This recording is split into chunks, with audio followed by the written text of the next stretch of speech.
Hi everyone, today I'm going to answer 3 questions about transparency in the voluntary carbon market. So let's dive into it.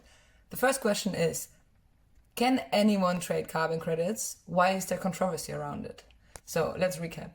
We have project developers, intermediaries, and end buyers, the ones that are using the credits for their own needs. And actually, the project developer could directly sell their credits to the end buyer, but often it's really hard to find buyers, and vice versa, it's hard for buyers to figure out what projects and credits they really want to support. So that's where the intermediary comes in, to connect the two. The problem is there's very little regulation, and intermediaries can add huge markups to their prices without disclosing how much actually goes to the project. And as a natural consequence, this raises questions about the credibility, the fairness, and whether carbon markets are really driving climate action.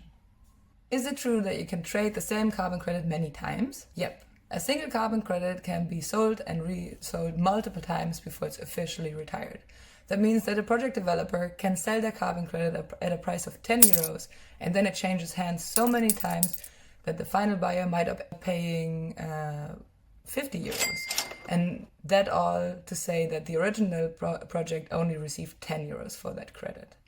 This is what we call the secondary market, and the secondary market causes that less money goes into actual climate action while intermediaries are pocketing the difference. And because there's no transparency around it, we have no idea how many times credits were sold and at what price. All this profit shielding happens under the guise of confidentiality. But if the bulk of the price is going to finance climate action, then this would be a reason to actually publicly boast about carbon credits doing what they're supposed to. How much do carbon credits cost?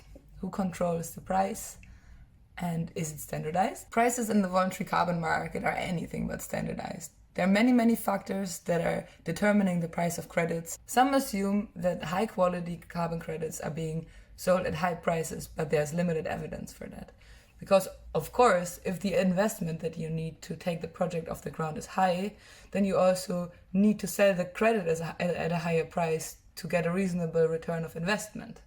But in the end, the voluntary carbon market is steered by the free market, so that means that demand, supply, economic crisis, regulation, all determine the prices. Carbon markets should channel funds to projects that need funding. And the first step to make this happen is to enhance the transparency of how these prices are formed so that buyers can actually engage meaningfully in the support of good projects. Thanks for listening.